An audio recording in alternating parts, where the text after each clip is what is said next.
श्री विष्णूंचा वामन अवतार. बळीराजाच्या दातृत्वाची कथा. खूप वर्षांपूर्वी राजा बळी नावाचा एक अत्यंत शक्तिशाली आणि पराक्रमी राजा राज्य करत होता. तो असुर असला तरी खूप दानशूर आणि न्यायप्रिय होता. त्याने आपल्या शक्तीने तिन्ही लोकांवर विजय मिळवला होता, ज्यामुळे स्वर्गाचा राजा इंद्र काळजीत पडला होता. बळीने एक भव्य अश्वमेध यज्ञ सुरू केला होता.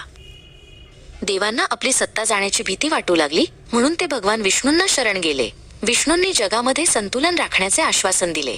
त्यांनी एका लहान तेजस्वी ब्राह्मण मुलाचे रूप घेतले, ज्याला वामन म्हटले गेले. त्यांच्या हातात एक लाकडी छत्री आणि कमंडलू होता. वामन हळूहळू चालत राजा बळीच्या यज्ञशाळेत पोहोचले. त्यांचे तेज पाहून तिथले सर्व ऋषीमुनी आणि स्वतः राजा बळी सुद्धा थक्क झाला. एका लहान मुलाच्या रूपात साक्षात भगवंत आल्याचे कोणालाही ठाऊक नव्हते. वामनांचे स्वागत करण्यासाठी राजा बळी पुढे सरसावला. राजा बळीने वामनाचे पाय धुतले आणि त्यांना विचारले, ऋषिकुमारा, तुमचे माझ्या यज्ञात स्वागत आहे. तुम्ही खूप दुरून आला आहात असे वाटते. तुम्हाला जे हवे असेल ते तुम्ही माझ्याकडे मागू शकता. मी तुम्हाला धन, धान्य किंवा जमीन द्यायला तयार आहे. वामन हसले आणि म्हणाले, राजन, मला सोने नाणे किंवा मोठे राज्य नको. मला फक्त माझ्या पावलांनी मोजलेली 3 पावले जमीन हवी आहे. वामनांचे हे बोलणे ऐकून तिथे उपस्थित असलेले बळीचे गुरु शुक्राचार्य सावध झाले. त्यांना या लहान मुलामध्ये काहीतरी अघटित वाटले. शुक्राचार्यांनी बळीच्या कानात सांगितले, सावध व्हा राजा. हा कोणी साधा मुलगा नाही. हा साक्षात विष्णू आहे, जो तुला फसवण्यासाठी आला आहे. त्याला वचन देऊ नकोस.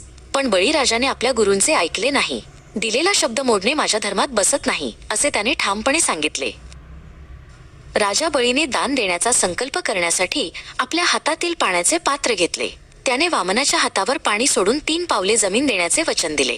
वचन पूर्ण होताच त्या लहान वामनाचे रूप अद्भुत पद्धतीने बदलू लागले. बघता बघता तो छोटा मुलगा आकाशाएवढा मोठा झाला. त्यांचे शरीर ढगांच्याही वर गेले.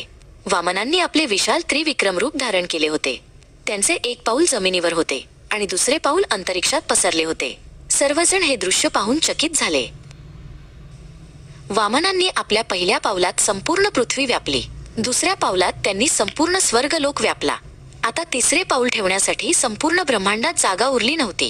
राजन, 2 पावलांत मी सर्व काही मोजले आहे. आता तिसरे पाऊल कुठे ठेवू? वामनांनी गर्जना केली. राजा बळीला आता सर्व समजले होते. त्याने पूर्ण शरणागती पत्करली. तो वामनांसमोर नतमस्तक झाला आणि म्हणाला, देवा, तिसरे पाऊल ठेवण्यासाठी माझ्याकडे आता काहीही उरले नाही.